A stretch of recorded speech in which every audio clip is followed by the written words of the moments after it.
acerca de un tema un poquito largo, que es el choque hemorrágico.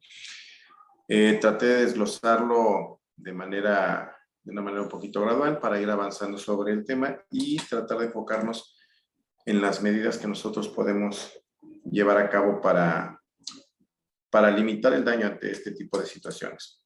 Bueno, si alguien tiene alguna duda a lo largo de la presentación, con toda confianza me puede aquí en el chat levantar la mano o incluso abrir el micrófono para comentarlo, o bueno, al final igual podemos platicar acerca de algunos temas.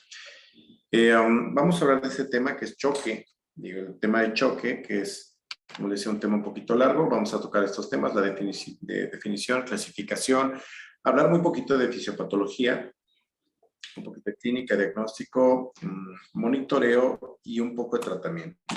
Entonces, entendemos por choque o shock aquel estado de hipoperfusión tisular. Esta es una clasificación, es una definición viejita que, bueno, prevalece y habla de que es el estado de hipoperfusión tisular que puede llegar a comprometer la función celular y obviamente la función orgánica. Me acuerdo que en mis épocas de estudiante nos decían así muy concreto: el estado de choque es un estado de hipoperfusión tisular generalizado, y que finalmente esto, como les dije, puede comprometer las funciones vitales, y bueno, de no hacer algo, es decir, de no limitarlo, puede llevar al paciente a un daño irreversible e incluso a la muerte. Entonces tenemos que aquí está caracterizado, déjenme sacar el apuntador. Ok. Primero por hipoperfusión tisular, ¿ok? Esto puede condicionar o condiciona un déficit de oxígeno hacia los tejidos y hace que estos tejidos entren en un metabolismo celular anaerobio. Esto va agotando los depósitos energéticos y puede provocar acidosis y finalmente alteraciones celulares, lisis celular, y por supuesto, si hay lisis celular, pues también puede haber compromiso de la función de todos los órganos que estén afectados. Si esto se mantiene en el tiempo, es decir, si este estado de hipoperfusión se mantiene, puede provocar una falla de un órgano o de varios, ¿okay? Una falla orgánica múltiple, y esto puede llevar o conducirnos hasta un choque irreversible si nosotros no intervenimos de manera adecuada para reanimar a nuestro paciente. Vamos a recordar un poquito, hay varios tipos de choque. Nosotros en obstetricia a lo que nos enfrentamos con mucha frecuencia es el choque hipovolémico de tipo hemorrágico, ¿ok? Que también existe un choque hipovolémico de tipo no hemorrágico. Y también con menos frecuencia, gracias a todo esto de los antibióticos, con menos frecuencia el choque séptico, que bueno, no es la excepción, porque también hemos tenido casos de pacientes sépticas que de pronto, el manejo es incluso un poquito más complicado, ¿no? que en las pacientes con choque hemorrágico. Cuando hemos llegado a tener estos casos, en ocasiones han sido fatales. Pero bueno, finalmente el choque hemorrágico no solamente representa la hemorragia dada por un parto o por una cesárea. El choque hemorrágico en obstetricia lo podemos tener en todas las etapas del embarazo, y podemos tener lo que nosotros llamamos hemorragia de la primera mitad del embarazo, que en estos casos podemos ver embarazos ectópicos, abortos que de pronto también pueden sangrar de manera importante, o embarazos molares. Hemorragia de la segunda mitad del embarazo, en la que podemos ver con frecuencia rupturas uterinas, alteraciones a nivel de la placenta, como es placentas acretas, paracretas, o inserciones anómalas como la inserción baja o placenta previa, ¿no? Que puede ser en cualquiera de sus modalidades. Y lo que vemos sí con más frecuencia es la hemorragia posparto. Para entrar en definiciones, la hemorragia posparto se define como la pérdida de 500 mililitros o más después de un parto por vía vaginal, o de 1000 mililitros después de una cesárea. Sin embargo, también se considera hemorragia toda aquella pérdida sanguínea suficiente para ocasionar síntomas de hipovolemia, que un poquito más adelante vamos a platicar acerca de estos síntomas y signos de hipovolemia. Hay un término que se denomina hemorragia masiva, que la hemos tenido con cierta frecuencia en el hospital y se refiere al sangrado de más de 2.500 mililitros en un evento obstétrico o a la pérdida de más de 4 gramos de hemoglobina en el mismo. Si la paciente también tiene un sangrado que pudiera no considerarse tal vez tan profuso como 2.500 mililitros, pero empieza con datos de coagulopatía o con CID, también se considera una paciente que presentó una hemorragia masiva. Todos estos datos son importantes para más adelante planear el manejo. Como sabemos, en obstetricia es un poquito, es un tanto complejo el estimar las pérdidas, ¿no? Y bueno, hay una tablita que no la puse, pero hay una tabla en la que se aproximan los volúmenes de pérdidas sanguíneas de acuerdo si es una gasa, si es una compresa, si es un pañal, si es una marca en el piso, si es una mancha que mide, bueno. Es una estimación siempre un tanto subjetiva. ¿Por qué? Porque finalmente es importante centrarnos en la parte clínica, en la parte de la paciente, para que nosotros podamos evaluar si esta paciente está teniendo un deterioro, ¿no? Entonces, esta parte que se encuentra aquí en medio, que dice pérdida de sangre suficiente como para ocasionar síntomas de hipovolemia. Entonces, es muy variable. ¿Por qué? Porque la cantidad de sangre siempre va a estar en relación también, valga la expresión, al tamaño de la paciente.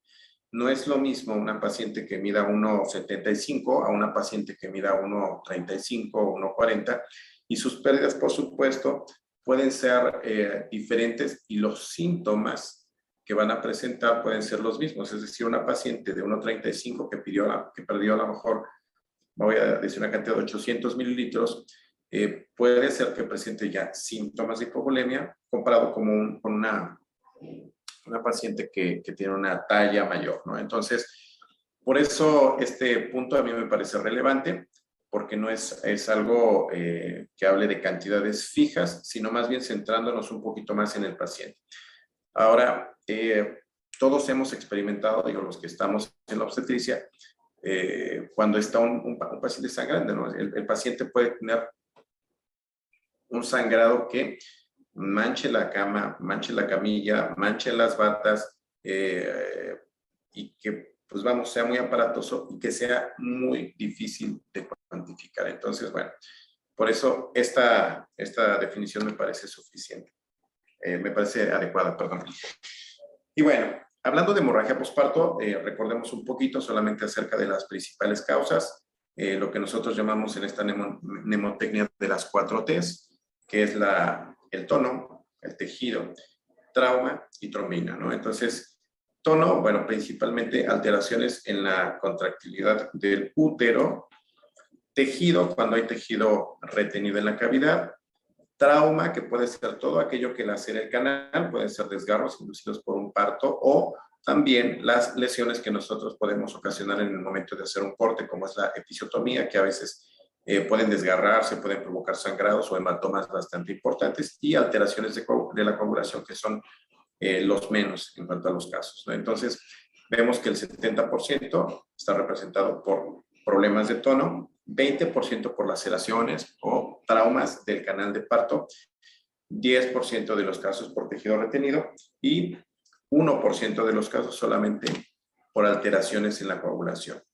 Cuando hablamos nosotros de choque hipovolémico, utilizamos una clasificación del Colegio Americano de Cirujanos, que esto va en relación a la cantidad de sangre perdida. Y tenemos que hacer una relación clínica, es decir, de acuerdo a la cantidad de sangre, ver qué manifestaciones clínicas puede haber. En este caso hablamos de 4 grados de choque, donde la cantidad de sangre va desde 750 mililitros, grado 2, desde 750 a 1500 mililitros, y grado 3, de 1500 a 2000, y el último mayor de 2000. ¿Ok? Aquí están las estimaciones. Y vamos a ver que de acuerdo a las estimaciones puede ser que nuestra paciente, la paciente obstétrica, por las características propias del embarazo y por todos los cambios fisiológicos que ya se vieron, incremento en el volumen circulante, incremento en la cantidad del plasma, incremento un poco también, más o menos un 30% en el volumen eritrocitario. Puede ser que esta paciente no tenga alteraciones visibles, ¿ok? En choque grado 1 e incluso en un choque grado 2. Es decir, una paciente puede presentar síntomas de hipovolemia, una paciente embarazada, a partir del 30% del volumen de pérdida. Una paciente que ha perdido 15%, 20%, puede ser que no tenga todavía datos clínicos que nos estén sugiriendo, pero bueno, hay que estar atentos siempre a todo lo que esté sucediendo dentro de nuestro entorno, es decir, dentro de la atención del parto o dentro de la atención de la cesárea.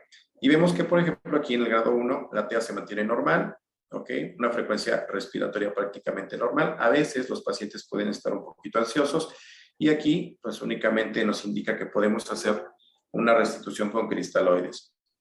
En el grado 2, que es una pérdida hasta de 1500 mililitros, aquí hablamos de un 15 a un 30% de volumen ya perdido. El pulso generalmente se eleva por arriba de 100, ¿ok? La TA se mantiene normal y la frecuencia respiratoria empieza a elevar. Aquí el paciente puede mostrarse un poco ansioso y bueno, creo que es frecuente que cuando nosotros tenemos pacientes que están sangrando y queremos intervenir, es más, bueno, nosotros queremos hacer alguna maniobra para tratar de cohibir los sangrados, los pacientes se muestran ansiosos, se ponen agitados. Nosotros frecuentemente les decimos, señora, tranquila, señora, cálmese, no se mueva.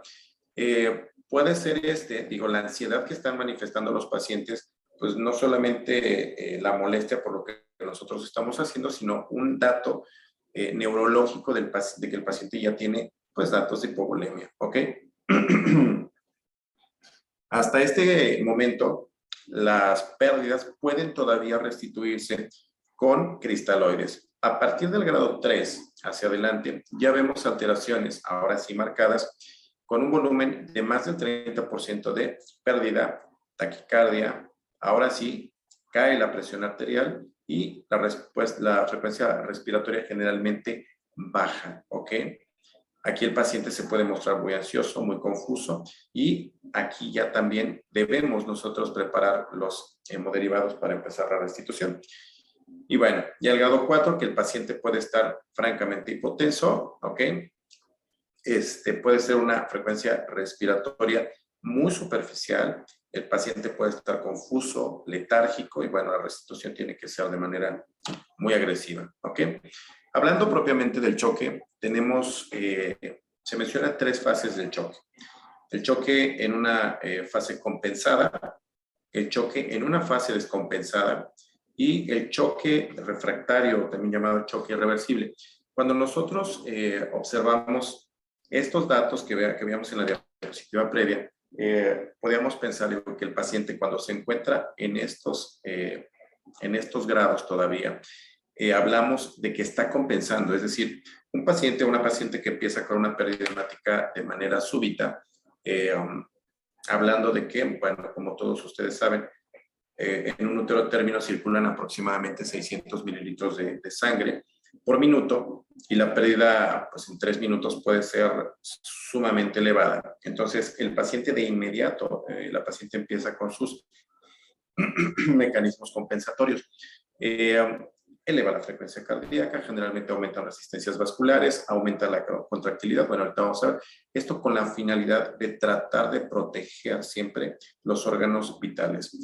Si esto no logra compensarse, pues obviamente pasa esta fase, que es la fase descompensada, y si esto se sigue perseverando, bueno, puede llegar a una fase irreversible. Hablando de la primera fase, que es la fase compensada de choque, tenemos que suceden aquí varios mecanismos, y esto es vasoconstricción de todos los vasos de los órganos no vitales. Tenemos piel, músculo, área esplácnica. Todos estos son órganos considerados como no vitales y por lo tanto empieza a haber cierta vasoconstricción ¿Para qué? Para favorecer el flujo sanguíneo hacia las estructuras vitales. Aumenta el gasto cardíaco, ¿ok? Aumenta la frecuencia cardíaca y la contractilidad miocárdica. Hay cierre de las arteriolas, ¿ok? Y hay paso o hay entrada de líquido intersticial al espacio intravascular. Todo esto es en una primera fase, que es en una fase de compensación, y esto es lo que sucede, pero clínicamente nosotros vamos a ver que en el paciente empieza a haber desaparición progresiva de las venas del dorso de las manos, del dorso de los pies, la piel se muestra fría, las mucosas empiezan a secarse y puede haber taquicardia, debilidad muscular, alteraciones del sensorio, y la presión arterial puede en este momento mantenerse, como ya habíamos platicado, todavía dentro de parámetros normales. Si no intervenimos y si no se limita la hemorragia, entonces esto puede pasar a una fase de choque descompensada. En esta fase vemos ya disminución. Si ya habíamos sacrificado flujo, si ya había restricción de flujo hacia las estructuras no vitales, ahora empieza a haber disminución de flujo hacia las estructuras vitales. Esto provoca acidosis, acidemia, disminución también de la contractilidad miocárdica y también se inhibe ya la respuesta a las catecolaminas. ¿Cómo lo vemos nosotros en el paciente? Nosotros vamos a ver un paciente ya cianótico, hipotenso, con taquicardia, con taquipnea, con deterioro del estado neurológico, con pulsos débiles. Aquí puede haber oliguria, anuria, la acidosis metabólica se torna progresiva y puede haber alteraciones isquémicas en el electrocardiograma. Esa es la importancia de que nosotros podamos identificar tempranamente cuando un paciente está con hemorragia y que nosotros podamos evitar que el paciente caiga en un choque refractario, es decir, que ya empiecen a fallar órganos y, por supuesto, cuando ya hay una falla orgánica múltiple es muy difícil hacer algo para poder revertir todo esto y prácticamente la muerte de este paciente es inevitable. Entonces, para esto, bueno, es importante que nosotros conozcamos perfectamente a nuestro paciente. Y aquí tengo algunos puntos que yo considero de suma importancia. Digo, cuando hacemos ya el diagnóstico y la evaluación, hablando propiamente, digo, del choque, pero antes del choque tenemos un paciente que pudo haber tenido a lo mejor algunos datos bien importantes y que si nosotros no los tomamos en consideración, podemos incrementar los riesgos. Es decir, un paciente que nosotros ya entrevistamos, que vemos que tiene ciertos factores de riesgo y, no sé, puede ser que llegue deshidratado, que llegue con un mal control prenatal, sin una adecuada suplementación. Conocer todo el estado nos va a ayudar para que en el momento del ingreso podamos tener algunas precauciones, como que si es un paciente que tiene, no sé, una hemoglobina baja, podríamos tal vez tener preparados, obviamente, concentrados globulares y acelerar un poquito la respuesta ante cualquier posible eventualidad. Una exploración física y, bueno, detectar los factores de riesgo importantes, ¿no? Como cuáles. Sabemos que, por ejemplo, alteraciones en la placenta, polidramnios, productos macrosómicos, y algo importante es el antecedente de hemorragias en embarazos previos. Si la paciente tiene el antecedente de una hemorragia obstétrica, prácticamente tenemos ya un 50% de posibilidades de que esta paciente nuevamente nos sangre, ¿no? en el evento obstétrico. Ya en el paciente podemos hacer la determinación del índice de choque, que esto es un predictor, ¿ok? Y también, digo, en algunas publicaciones el índice de choque se utiliza como una medida para poder determinar cuando el paciente ya tiene una hipovolemia suficiente como para meritar hemoderivados, ¿no? Entonces, aquí el índice de choque, cuando se calcula dividiendo la frecuencia cardíaca entre la presión arterial sistólica, y consideramos que lo normal es un índice entre 0.5 y 0.7. Cuando el paciente tiene más de 0.9, esto nos habla de que el paciente ya tiene hipovolemia severa y es un marcador de severidad. Esto puede ser modificado, es decir, puede ser calculado varias veces. Si nosotros tenemos al paciente en este momento presenta la hemorragia, hacemos el cálculo y nos puede dar a lo mejor un índice de 0.7, pero si en 30 minutos el paciente continúa con el deterioro, lo podemos hacer, digo, es una medición muy rápida, y entonces puede ser que este paciente haya pasado de 0.7 a 1.2. Se dice que un paciente con más de 1.5, el pronóstico ya es un pronóstico bastante malo, ¿ok? Y bueno, debe de, o amerita una hemotransfusión masiva y obviamente todas las medidas de contención de choque. Bien, tomar laboratorios de urgencia. Los laboratorios, digo, nosotros tenemos generalmente laboratorios de ingreso y conocemos el estado de ingreso del paciente. Aquí hay algunas prácticas que algunos todavía, pues, digo, llevamos a cabo, pero por ejemplo, es frecuente que nosotros pedimos cuánto tiene de hemoglobina mi paciente, ¿no? Entonces, el paciente está sangrando y en ese momento, pues vamos, pedimos una hemoglobina. Y la hemoglobina realmente no es un parámetro confiable para que nosotros podamos tomar decisiones en un paciente que se encuentra con hemorragia, puesto que vamos a estar perdiendo todo, es decir, eritrocitos, plaquetas, factores de coagulación, plasma. Es decir, la pérdida hemática es de todos los hemocomponentes y puede ser que la hemoglobina nos dé un dato erróneo. Aquí lo más conveniente, bueno, pues es hacer una medición de gases arteriales y basarnos tal vez en estos predictores para poder iniciar la hemotransfusión. Cuando nosotros detectamos que este paciente está con un sangrado, digo, importante, y tenemos todavía tal vez la sospecha de choque, necesitamos a este paciente hacerle un monitoreo, digamos, un poco más avanzado de lo que hacemos comúnmente. Son pacientes que por el simple hecho de presentar un choque hipovolémico deberían de ingresar a una unidad de cuidados intensivos una vez que se resuelva el problema que condicionó este choque. Entonces, deberíamos estar monitoreando a los pacientes con monitores continuos, con PVC, diuresis, oximetría y monitorización metabólica. La diuresis es un parámetro bien importante, es algo que de pronto pasamos por alto. Y en un paciente que ya tiene datos de choque, una sonda Foley es básica, ¿no? ¿Para qué? Porque finalmente esto nos habla de lo que previamente yo les comentaba, que es la perfusión.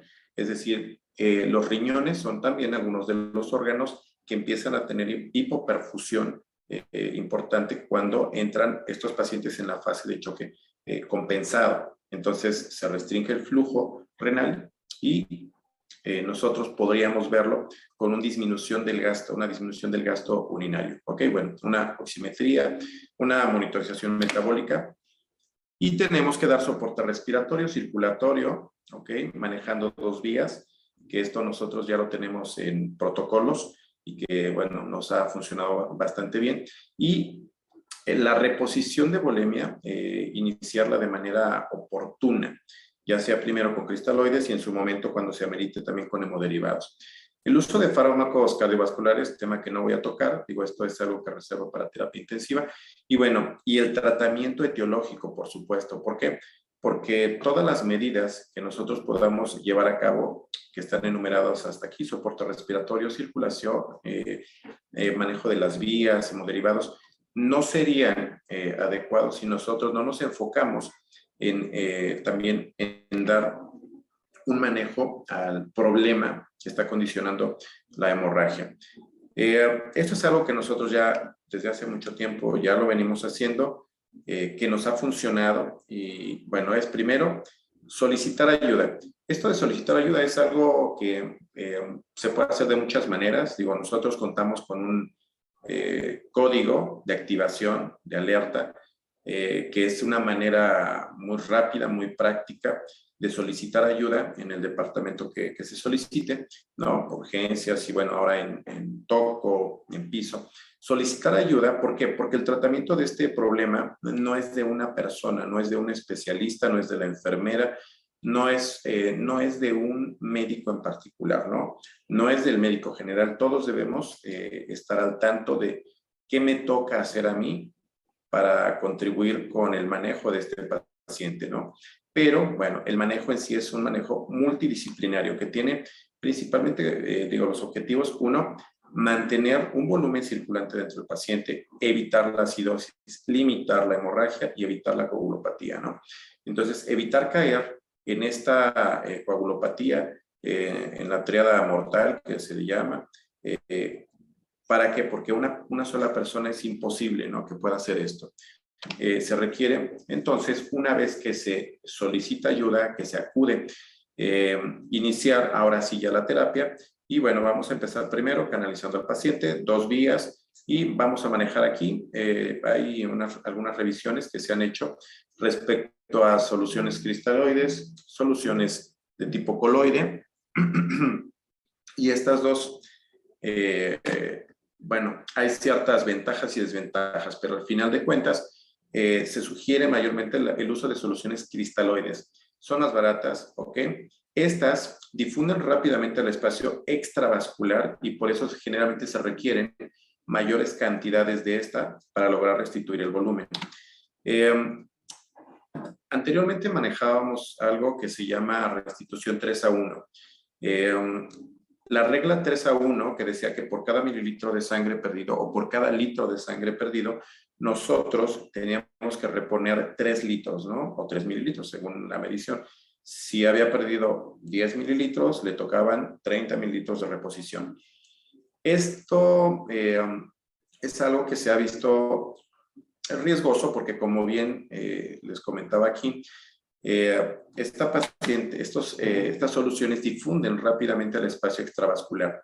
El riesgo de usar cantidades excesivas de cristaloides, bueno, pues viene también en que el paciente puede tener edema agudo pulmonar y después hay pacientes que pueden hacer falla cardíaca derecha, insuficiencia cardíaca congestiva, y a veces también pueden llegar a ser coagulopatía por dilución. Entonces, lo que se sugiere es que la reposición de líquidos sea en mililitros, 300 hasta 500 mililitros, dosis respuesta, es decir, administrar bolos de 300 hasta 500 mililitros, ¿ok? Viendo la respuesta clínica del paciente. Y esto irlo haciendo, obviamente, cuidando que no vaya a desarrollar edema agudo pulmonar. Se dice que las soluciones coloides, también tienen su uso, obviamente también se pueden utilizar. ¿Por qué? Porque tienen algunas ventajas. Estas expanden el volumen y al tratarse de partículas de mayor tamaño, generalmente no fugan al espacio extravascular. Por lo tanto, se quedan más tiempo dentro de este espacio y este tipo de coloides van también a jalar un poco más de líquido y mantenerlo más tiempo dentro del espacio intravascular. Desventajas, costos, y también se menciona que estas pueden llegar a tener algunos efectos adversos con más frecuencia. Se dice que los pacientes tratados con dosis altas de coloides pueden desarrollar con mayor frecuencia alteraciones en la coagulación.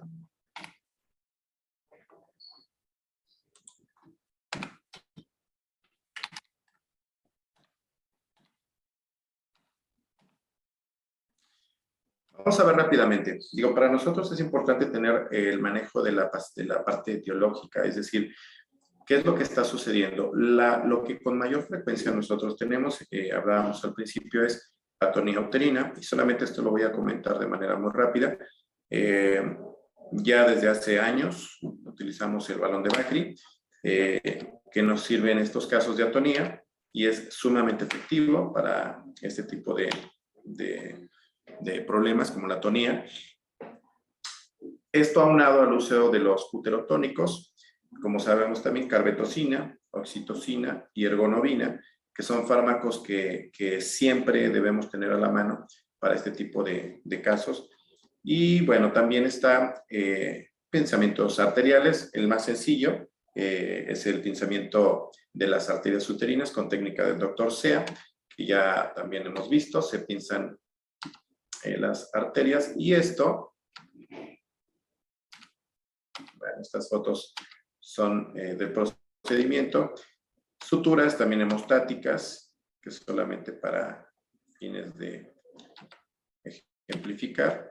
Y pues desarterializaciones también ya quirúrgicas, que en este caso la triple ligadura, que es a nivel de la tuba ovárica, a nivel de la arteria de Samson, que es aquí en el ligamento redondo, y de la arteria uterina. Todas estas son técnicas que buscan limitar el sangrado, ¿ok? Cohibirlo para que después la paciente pueda pasar a una unidad de cuidados intensivos. Bueno.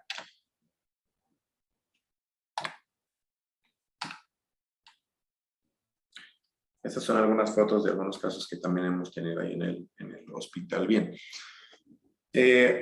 Si una paciente lo que está perdiendo es sangre, es decir, la paciente también lo que requiere es que se le reponga sangre. Entonces, hay protocolos que se han instituido para algo que se llama transfusión masiva.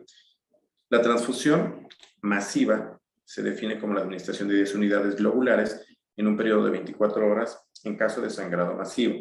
Ya habíamos platicado la definición de sangrado masivo, que se refiere a la pérdida de 2.500 mililitros en un evento obstétrico y que, bueno, finalmente a veces minimizamos, pero yo creo que, vamos, son muchos los que hemos tenido y a veces que por una no adecuada cuantificación tal vez del sangrado no se tratan tal vez de manera tan agresiva.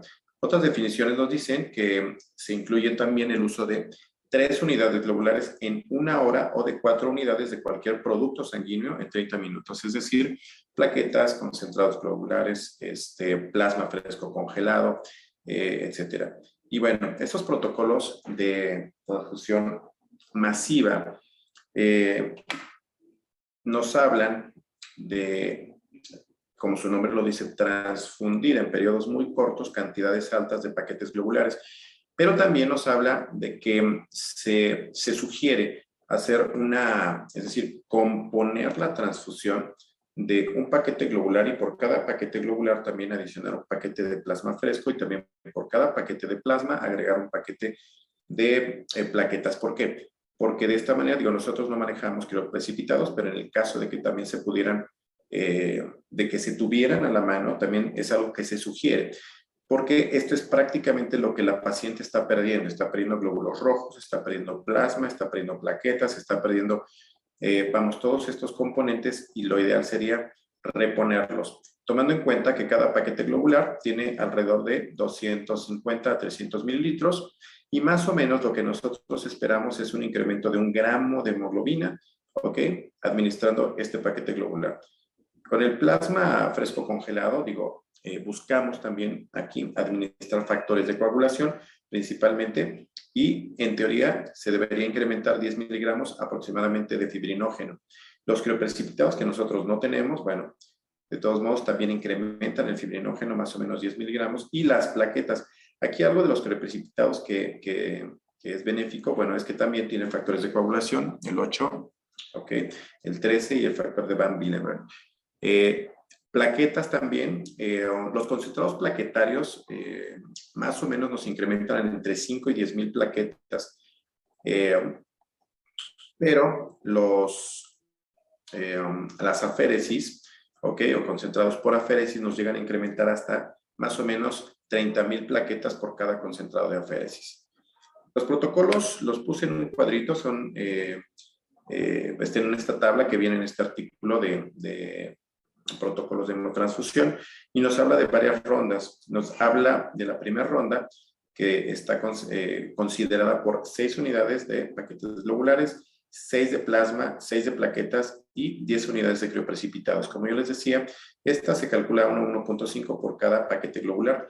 Entonces, si nosotros estamos considerando transfundir esta cantidad por cada paquete globular, deberíamos acompañarlo también con un paquete de plasma fresco, un paquete de plaquetas. ¿Para qué? Para que sea una restitución más balanceada y para que los componentes que nosotros estamos restituyendo vayan acorde con lo que la paciente está perdiendo. Esto, obviamente, ya habiendo controlado la hemorragia y monitoreando pues, las necesidades de cada uno de nuestros pacientes. Bien, esto es algo muy rápido, muy concreto, muy sencillo. Eran más o menos 40 minutos de presentación y quise nada más enfocarlo así de esta manera. Y ya para concluir con esta presentación, creo yo que los códigos obstétricos, digo, y esto es algo que la literatura también ha mencionado, se tienen códigos obstétricos implementados ya desde hace muchos años y estos han demostrado ser una estrategia efectiva en la disminución de la morbimortalidad materna y perinatal. En el manejo de la paciente obstétrica no hay todólogos y tampoco hay héroes, ¿no? Yo creo que es decir, es la suma del conocimiento de todos los médicos que pueden colaborar, el médico internista, el intensivista, el anestesiólogo, la enfermera, enfermero, los médicos generales, es decir, es la suma lo que puede determinar el éxito y la prontitud con la que nosotros podamos iniciar. Primero, detectar que es una paciente que se encuentra con sangrado. Segundo, si ya lo detectamos, iniciar de manera rápida los procedimientos, la restitución, y esto cambia radicalmente. Bueno, se habla de las demoras dentro de la atención obstétrica y la demora a nivel hospitalario existe y es algo que también cobra factura, ¿no? Y entonces la demora en la atención de una paciente puede ser un factor crucial para determinar cuáles pacientes van a sobrevivir y cuáles van a quedar, pues tal vez con secuelas o incluso que puedan fallecer por un problema, en este caso hemorrágico. Bueno, ese es el contenido de la presentación. Si hubiera alguna pregunta, con todo gusto.